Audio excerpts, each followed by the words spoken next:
पढ़ चुके हैं, उसी के आगे आज डेवलपमेंट की बात करेंगे कि जो वो फीमेल कोन होता है वो एक्चुअल में डेवलप होता कैसे है। ठीक है, जैसे हमने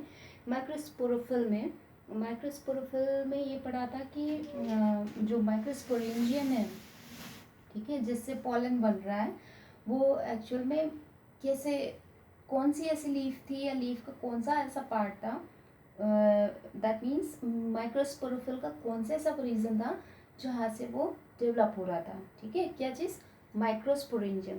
एज लाइक सेम आज पढ़ने वाले हैं कि जो ओव्यूल का स्ट्रक्चर हमने देखा, या कहे मेगास्पोर जो था, सेम ही बात है, मेगास्पोर कहें या चाहे ओव्यूल कहें, तो वो जो ओव्यूल है उसका फॉर्मेशन कहाँ से हो रहा है। ठीक है, बेसिकली मैंने आपको लास्ट लेक्चर में बताया था कि जो ये कोन है पाइनस का, जो फीमेल कोन होता है, उसे रिसर्चर्स ने रिसर्च के दौरान ये माना जाता है कि वो बेसिकली एक सीड स्केल कॉम्प्लेक्स है या कंपाउंड स्ट्रोबिलाई है। ठीक है, तो ये जो कंपाउंड स्ट्रोबिलाई है, ये इसमें बेसिकली इस कंपाउंड स्ट्रोबिलाई क्यों कह रहे थे, क्योंकि इसमें जो ब्रैक्ट स्केल थी वो भी एक एक्स्ट्रा स्ट्रक्चर पाया जा रहा था, इसके अलावा ओविलिफेरस स्केल। ठीक है, तो जो इसके स्केल वाला स्ट्रक्चर है जिसकी वजह से इसे कंपाउंड स्ट्रोबिलाई कहते हैं। ठीक है, काफ़ी कुछ सिमिलैरिटी ये एंजियोस्पर्म के फ्लावर से शो करता है। ठीक है, जो मोस्ट एक्सेप्टेबल थ्योरी थी, राइट। होता क्या है कि जो मेगास्पोरोफिल है, कभी ना कभी तो ये वेजिटेटिव फॉर्म में रही होगी, उसके बाद ही उसमें कुछ चेंजेस आए होंगे। तो होता क्या है कि जो मेगास्पोरोफिल एक्चुअल में अपनी इनिशियल स्टेज पर होती है। ठीक है, तो होगा क्या कि वो ऑफकोर्स एक ओविलिफेरस स्केल के फॉर्म में होगी, ओविलिफेरस स्केल। ठीक है, जैसा कि उसमें बताया था ना मैंने कि एक ब्रैक्ट स्केल होती है, फिर जो ट्रायंगुलर शेप स्ट्रक्चर होता है जो एपोफाइसिस बनाता है वो ओविलिफेरस स्केल कहलाता है। ठीक है, तो ये जो ओविलिफेरस स्केल है बेसिकली इसी के बेस पर ओविलिफेरस स्केल का जो बेस है वहाँ की कुछ सेल्स अपने आप में मेरिस्टेमेटिक हो जाती हैं। ठीक है, और सबसे स्टार्टिंग का जो स्टेप है वो प्रोट्यूबरेंस के फॉर्म में अपीयर होती हैं। ठीक है, वहाँ की जो बेस पोर्शन की जो सेल्स हैं, कुछ सेल्स वो प्रोट्यूबरेंस के फॉर्म में एग्जिस्ट करने लगती हैं। ठीक है, ये जैसा आपको दिख रहा है ना, ये ओविलिफेरस स्केल को बनाया हुआ है मैंने, और ये देखिए, देख रहे हो स्मॉल प्रोट्यूबरेंस के फॉर्म में जो फर्स्ट स्टेप है मेगास्पोरेंजियम के फॉर्म होने का, या फिर ये कहे कि ओव्यूल के फॉर्म होने का। ठीक है, तो प्रोट्यूबरेंस के फॉर्म में आता है, धीरे धीरे ये डिवाइड होने के लिए ही एक तरह से कहें, या डिवाइडिंग कैपेसिटी आ जाती है, मेरिस्टेमेटिक हो जाता है और धीरे धीरे अपना साइज बढ़ाने लगता है। ठीक है, ये जो प्रोट्यूबरेंस है जब अपने साइज में इंक्रीज कर लेता है, ये किसी तरह से जब इसमें डिवाइडिंग कैपेसिटी आ गई या साइज इंक्रीज हो गया, तो इसको यहाँ पे कहते हैं न्यूसेलस। ठीक है, ये सारी की सारी सेल्स क्या कहलाएंगी, न्यूसेलस, राइट। अब होता क्या है कि ये जो आसपास का एरिया था ओविलिफेरस के आसपास का जो एरिया था वो क्या इंटेग्यूमेंट ही तो होगा।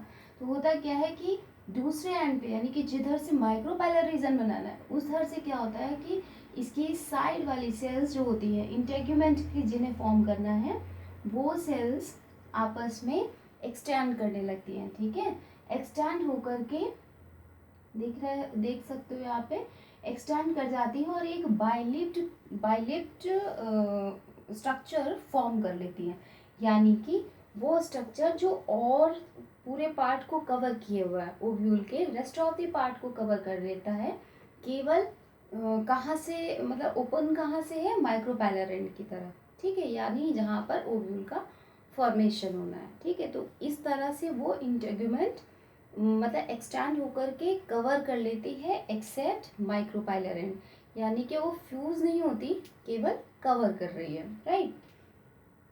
लेटर ऑन पहले काफ़ी सब मतलब अर्ली स्टेज तक तो न्यूसेलस की सेल्स और इंटेग्यूमेंट्स की सेल्स अलग अलग रहती हैं, लेकिन बाद में वो फ्यूज हो जाती हैं। ठीक है, तो जो स्ट्रक्चर फॉर्म होता है वो यहाँ कुछ इस तरीका। ठीक है, यहाँ की कोई सेल, अब ये जो न्यूसेलस है वहाँ की कोई एक सेल अपने आप अपने को और सेल से डिफ्रेंशिएट कर लेती है और एक्ट करती है एज अ आर्चिस्पोरियल इनिशियल सेल। और ये है कहाँ की ओविडिफेरस स्केल का जो बेस था वहाँ की सेल पे ये काम सारा हो रहा है। न्यूसेलस का फॉर्मेशन, फिर न्यूसेलस से इंटेगुमेंट का एक्सटेंड होना और उसका फ्यूज मतलब कि एक पोर्शन से फ्यूज होना बेस पोर्शन से half of the base part पे, और माइक्रोपैलर एंड की तरफ फ्री रहना। ठीक है, अब क्या होता है कि माइक्रोपैलर एंड की तरफ की ही कोई एक सेल, न्यूसेलस की कोई एक सेल, वो अपने आप को डिफ्रेंशिएट कर लेती है, यानी कि उसमें वो अपने साइज को मतलब बड़ा कर लेगी, या ये कहें कि जो साइटोप्लाज्म होता है वो डेंस्ड हो जाता है, तो वो अलग से नज़र आती है। ठीक है, इसको कहते हैं, वो एक्ट करती है एज अ आर्चिस्पोरियल इनिशियल सेल। ठीक है, अगर हम बात करें, जैसे मैंने बताया था कि स्पोरेंजियम का डेवलपमेंट दो ही टाइप का होता है, या तो फिर वो लेप्टोस्पोरेंजिएट टाइप होगा या फिर यूस्पोरेंजिएट टाइप होगा। यूस्पोरेंजिएट का केस क्या है कि जब ग्रुप ऑफ इनिशियल सेल हो।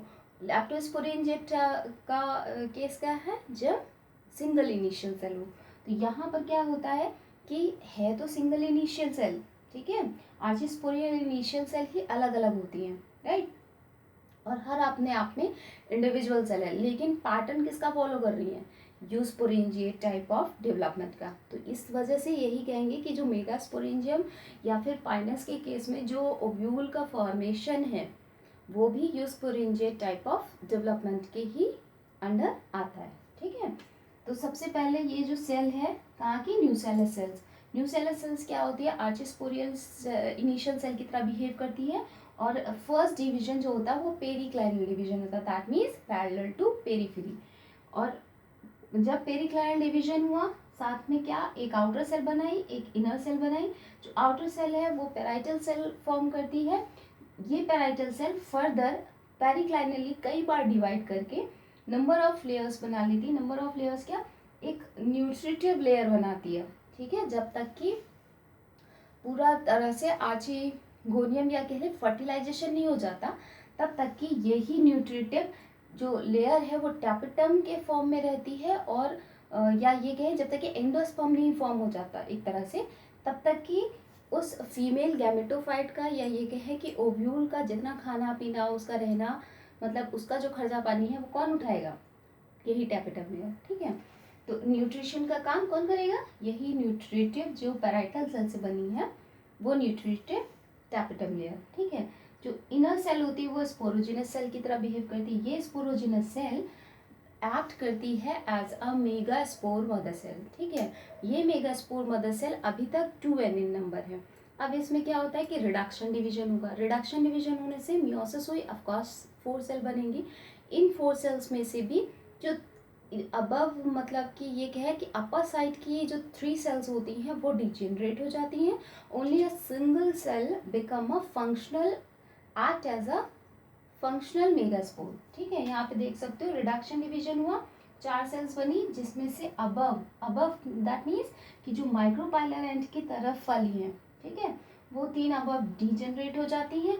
केवल लोअर सेल जो होती है वो बचती है, वो एक्ट करती है as a functional megaspore mother cell, as a functional megaspore. ठीक है, अब क्या होता है कि ये मेगास्पोर जो है वो ही फ्यूचर का जो एम्ब्रियो सैक फॉर्म होना है, दैट मीन्स फीमेल गैमेटोफाइट, वो सारा का सारा कौन किससे बनेगा, इसी फंक्शनल मेगास्पोर से। गैमेटोफिटिक, ये तो बात हो गई कि कैसे डेवलपमेंट हुआ था उस ओव्यूल का, स्ट्रक्चर का। ठीक है, अब बात आती है कि गैमेटोफिटिक, ये तो स्पोरोफाइट की बात हो गई। अब गैमेटोफिटिक जनरेशन, पाइनस की जो गैमेटोफिटिक जनरेशन है वो कैसे स्टार्ट होती है। आज हम फीमेल वाला पूरा कंप्लीट पढ़ लेंगे। नेक्स्ट लेक्चर में मेल गैमेटोफाइट का क्या फॉर्मेशन कहाँ पे होता है, कैसे होता है, ये नेक्स्ट लेक्चर में पढ़ेंगे। उसी में फर्टिलाइजेशन, पॉलिनेशन तुरंत। ठीक है, आज ये वाला कर लेते हैं पार्ट फीमेल गैमेटोफाइट का। तो अभी ये क्या है, कंटिन्यूएशन में इजी रहेगा समझने में, इसलिए कह रही हूँ। ये मेगास्पोर फॉर्म हो गया, ठीक है, फंक्शनल मेगास्पोर। अब ये फंक्शनल मेगास्पोर चूंकि आपको मालूम है रिडक्शन डिवीजन हो चुका है, तो इसकी प्लॉइडियन होगी। ठीक है, अब ये क्या करता है, सबसे फर्स्ट डिवीजन इसमें फ्री न्यूक्लियर डिवीजन होता है, राइट। फ्री न्यूक्लियर डिवीजन यानी रैंडमली, मतलब कि सिंपल सिंपल डिवाइड होता है कई बार, 1 से 2, 2 से 4, 4 से 8, इस तरह से, ठीक है। और ये जितने भी न्यूक्लियाई बनते हैं, अभी केवल न्यूक्लियर डिवीजन हो रहा है, न्यूक्लियाई जितने भी बनते हैं वो पहले तो सेंटर में क्या रैंडमली स्कैटर्ड रहते हैं। फिर धीरे धीरे क्या होता है, ये सेंटर में एक वैक्यूल फॉर्म कर लेते हैं और खुद कहाँ पे, पेरीफेरी पर अरेंज हो जाते हैं। धीरे धीरे ये जो पेरीफेरी पर जब अरेंज हो रहे हैं, कुछ समय बाद ये वैक्यूल फॉर्म हो गई सेंटर में, राइट। कुछ समय बाद क्या होता है कि वॉल फॉर्मेशन स्टार्ट हो जाता है। वॉल फॉर्मेशन का भी एक पैटर्न है। होता क्या है कि हमें मतलब जिम्नोस्पर्म के केस में from periphery to centre wall formation start होता है, ठीक है। धीरे धीरे ये जितने भी न्यूक्लियाई हैं पेरीफेरी पे पहुंच गए, ठीक है, वैक्यूल फॉर्म हो गई। अब धीरे धीरे जैसे जैसे वॉल फॉर्मेशन स्टार्ट होता है तो होता क्या है कि ये जो वैक्यूल फॉर्म हुई थी ये वापस डिसॉल्व हो जाती है, ठीक है। उससे पहले होता क्या है कि जब वॉल फॉर्मेशन हो रहा होता है, तो ये तो मैंने लास्ट स्टेप का बना दिया है। होता क्या है कि जब जैसे वॉल फॉर्मेशन हो रहा होता है तो धीरे धीरे में एक कुछ ऐसा स्ट्रक्चर बन जाता है कि एक ही इलोंगेटेड सेल में कई सारे न्यूक्लियाई दिखाई देने पड़ते हैं, मतलब दिखने लगते हैं, ठीक है। तो ये जो कई सारे न्यूक्लियाई हैं इनको एल्वियोलाई बोलते हैं। बेसिकली इस स्ट्रक्चर को इलोंगेटेड जो सेल्स हैं जिसमें नंबर ऑफ न्यूक्लियाई हैं, यानी कि मोर देन वन न्यूक्लियाई, उनको बोलते हैं एल्वियोलाई, ठीक है। लेटर ऑन जितना भी न्यूक्लियाई होता है वो अपने अराउंड एक एक वॉल फॉर्म कर लेता है। तो इस तरह से जो अभी तक मल्टी न्यूक्लिएटेड स्ट्रक्चर था या multi cellular multi nucleated cells थी वो अब यूनी न्यूक्लिएट हो गई हैं, ठीक है। और लास्ट में जो बनता है वो यही फीमेल गैमेटोफाइट है कि क्या हर किसी में देख सकते हो कि हर एक सेल के पास एक ही न्यूक्लियाई है, ठीक है। अब ये एल्वियोलाई वाला स्ट्रक्चर खत्म हो गया और इस तरह से जो वैक्यूल फॉर्म हुई थी वो भी पूरी तरह से डिसॉल्व हो जाती है। ये जो स्ट्रक्चर है, ठीक है, ये कहलाता है फीमेल गैमेटोफाइट, ठीक है। और ये जो अराउंड वाला मतलब स्टार्टिंग जहाँ से हुई थी न्यूसेलस की सेल्स, वो तो आज सच रहेंगी ही, ठीक है। तो this is all about female gametophyte का कैसे डेवलपमेंट हुआ, वो चीज़ हुआ, ठीक है, गैमेटोफिटिक जनरेशन। और अब इसके आगे क्या स्टेप होता है, क्योंकि अभी तो आर्चिगोनिया फॉर्म होना है ना। जब आर्चिगोनिया फॉर्म हो जाएगा तभी तो फर्टिलाइजेशन होगा। एग का फॉर्मेशन अभी कहाँ हुआ, अभी तो केवल मल्टी सेलुलर स्ट्रक्चर बना है या फीमेल गैमेटोफाइट बना है, ये कह सकते हैं। तो अब क्या होता है कि ये जो न्यूसेलस की सेल्स हैं, यही जो मल्टी सेलुलर स्ट्रक्चर आपको दिख रहा है फीमेल गैमेटोफाइट में, उसमें क्या होता है माइक्रोपाइलर की तरफ की कोई एक सेल, ठीक है, कोई एक सेल अलग से डिफ्रेंशिएट हो जाती है। कैसे डिफ्रेंशिएट होगी, वैसे ही अपना साइटोप्लाज्म कंडेंस कर लेगी, डेंस साइटोप्लाज्म हो जाएगा और उसके बाद में उसका साइज भी एनलार्ज, ठीक है, in comparison to other cells, ठीक है। वो एक्ट करती है वो भी इनिशियल सेल की तरह बिहेव करने लगती है, ठीक है। कौन, न्यूसेलस की कोई एक सेल इनिशियल सेल की तरह बिहेव करने लगती है। और फिर उसके बाद क्योंकि अब जो आर्चिगोनिया फॉर्म होना है आर्चिगोनियल इनिशियल सेल की तरह, ठीक है। ये आर्चिगोनियल इनिशियल सेल में सबसे पहला डिवीजन ट्रांसफर डिवीजन होता है, जिससे कि दो तरह की सेल्स फॉर्म हुई। जो अपर साइड की सेल होती है उसे प्राइमरी नेक सेल बोलते हैं, जो लोअर सेल होती है उसे बोलते हैं सेंट्रल सेल, ठीक है। ये जो प्राइमरी नेक सेल है, अपर सेल, ठीक है, आर्चिगोनियल इनिशियल से जो नेक सेल फॉर्म हुई है प्राइमरी नेक सेल, वो क्या करती है कि उसमें फर्दर दो एंटीक्लाइनल डिवीजन होते हैं, यानी एक दूसरे के राइट एंगल। एंटीक्लाइनल का मतलब भी हुआ कि पहला अगर वर्टिकल हुआ है तो दूसरा ऐसे होगा, अगर पहला हॉरिजॉन्टल हुआ है तो दूसरा वर्टिकल होगा, ठीक है। एंटीक्लाइनल दो डिविजन्स होते हैं, जिसकी वजह से ऑफकोर्स अगर मान लीजिए ये कोई एक सेल है, ठीक है, और उसमें दो, मैं कह रही हूँ दो वर्टिकल डिवीजन, यानी एक ऐसे हुआ तो दूसरा ऐसे हुआ, तो ये कितनी सेल्स फॉर्म हो गई, 4 सेल्स फॉर्म हो गई। अब क्या होता है कि हर एक सेल अपने आप में ट्रांसवर्सली डिवाइड होती है। उससे क्या हुआ कि ये आप काउंट कर सकते हो 8 सेल्स बन जाएंगे। ये 8 सेल्स में से अरेंज्ड कैसे हो जाती है, ऐसे टायर्स में, ठीक है, एक दो टायर्स में अरेंज हो जाती है जिसमें 4 सेल्स होती हैं, ठीक। तो ये जो 8 सेल स्ट्रक्चर है ये फाइनली फॉर्म करता है नेक सेल, ठीक। तो ये तो बन गई नेक सेल, 8 नेक सेल्स बन गई। इसके अलावा जो सेंट्रल सेल होती है वो कैसे डिवाइड करती है, उस पर भी एक सिंपल डिवीजन होता है जिससे दो तरह की सेल्स बनती हैं। जो लोअर सेल होती है उसे एक्स सेल कहते हैं, जो अपर सेल होती है उसे वेंट्रल सेल कहते हैं। ठीक है, ये जो अपर सेल मतलब कि ये जो वेंट्रल सेल है ये भी डिवाइड होकर, मतलब कि जब फर्टिलाइजेशन होता, मतलब पॉलिनेशन हो चुका होता है, ठीक है, इधर से पॉलिनेशन यानी पॉलन ट्यूब का फॉर्मेशन हो रहा है, या ये कहें कि वहाँ की जो बॉडी सेल होती है, पॉलन की जो बॉडी सेल होती है वो जब डिवाइड करती है तो उधर से इधर से क्या होता है कि जो वेंट्रल सेल है वो धीरे धीरे डीजनरेट करने लगती है और ईजी हो जाता है पॉलन का या पॉलन ट्यूब का फीमेल गैमेटोफाइट में एंटर करना। ठीक है, और तब वो इजीली एग सेल के पास रीच, मतलब एग सेल के पास पहुंच सकता है। ठीक है, क्योंकि फर्टिलाइजेशन इवेंट तभी होगा। तो इस तरह से जो स्ट्रक्चर फॉर्म हुआ उसमें क्या, मतलब जो फीमेल गैमेटोफाइट है उसमें क्या क्या स्ट्रक्चर हो गया, एक एग सेल हो गई, एक वेंट्रल सेल हो गई and rest of the 8 neck cells हो गई, राइट। और आसपास की जो न्यूसेलस सेल्स होती हैं वो भी मेरिस्टेमेटिक हो जाती हैं और ये कहें कि जैकेट या कवरिंग फॉर्म कर लेती हैं जो बेसिकली इसे प्रोटेक्शन देता है, right. And this is all about today's lecture.